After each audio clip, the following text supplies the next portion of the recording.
wọ́ọ̀kú lọ́rọ̀ọ̀rùn pẹ̀sẹ̀ láti kéde nílé akéde tọ̀yọ́ ni ó nílò kó ṣẹ̀ mọ́ dára rẹ̀ láàmú sọpọ̀ òun wọkọ̀ bọ̀ wá sílé akéde lóríta Basọ̀rún nílùú Ìbàdàn mọ́ pàápàá jùlọ láti ṣe ìkéde yẹn polówó ọjà yẹn tàbí fi ń tọ́tọ́ tó sì yẹ tó àwọn aráàlú létí bóyá nípa àpàdé nípa àsọjí àbí nǹkan kan.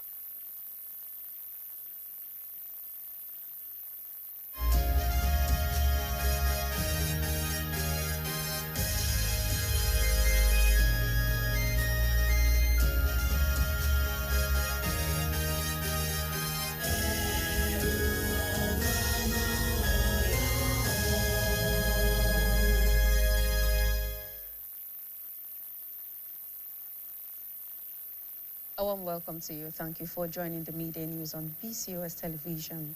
I am Oluwafunbi Bello. The Nigeria Union of Teachers, NUT, has declared an indefinite strike of all primary and secondary school teachers in Oyo State beginning today, June 1, citing the failure to secure the victims' release despite repeated appeals. The union directed teachers in public primary and secondary schools in the state to withdraw their services over the continued abduction of school children and teachers in the state. The statement jointly signed by NUT National President Audu Amba and Secretary General Dr. Clinton J. Ikpitibo. The union expressed deep concerns and said it was particularly disturbed by reports of killings among the captives, as well as the emotional video appeals made by the school principal and the teacher from inside their captors' den. The union further directed all its state chapters nationwide to organize solidarity rallies on Tuesday, June 2nd, terminating at various government houses across the country, where the state leadership of the NUT would address journalists on the need for improved protection of schools, teachers, and learners. In a similar development, President Bola Tinubu approved the recruitment of 1,000 forest guards in Oyo State. He also directed a specialized security unit with advanced rescue capabilities to intensify efforts to free abducted pupils and teachers from 3 schools in Orire local government area.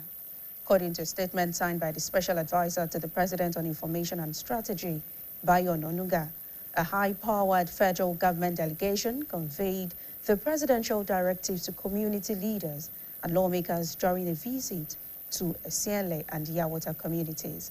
The delegation also informed leaders that their request for the establishment of a military base in the area had been transmitted to the president for consideration and approval. This development comes 17 days after gunmen struck communities in the area and took dozens of school children and their teachers captive.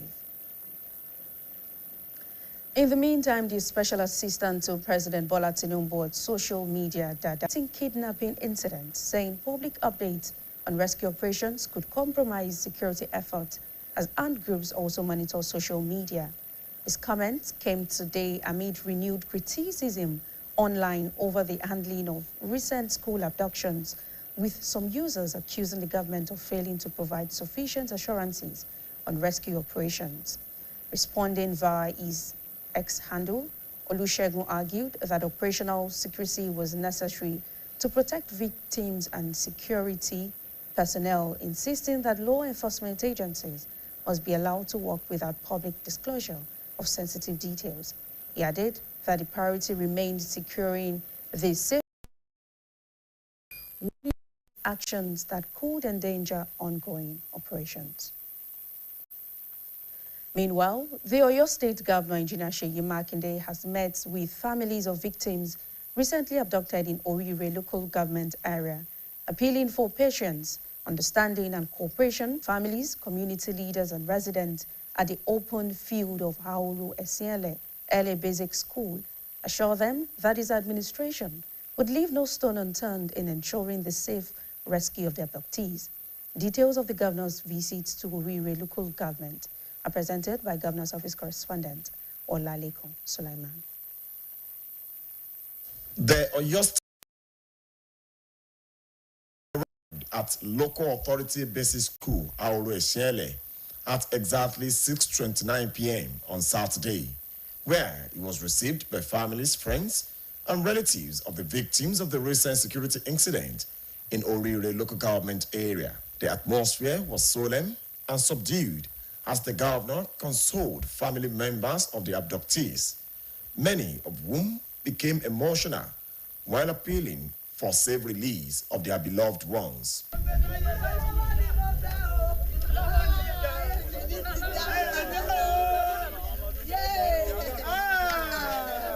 Addressing the community members of Iroyin and Yawata, the state governor, Engineer Seyi Makinde, acknowledged that words alone could not ease the pain and anxiety being experienced by the affected families, but pledged to push beyond every limit to achieve a successful rescue mission. The governor recalled that nearly 200 operatives of the Western Security Network, codenamed Amotekun, had lost their lives in the course of combating security challenges across the state, disclosing that since the abduction occurred, he has been holding security meetings twice daily and working closely with security agencies to facilitate the victim's safe return.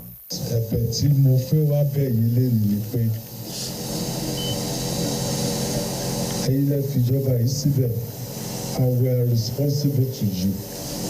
We will, by God's grace and the cooperation, we will bring back our children. And the teachers, this is the first time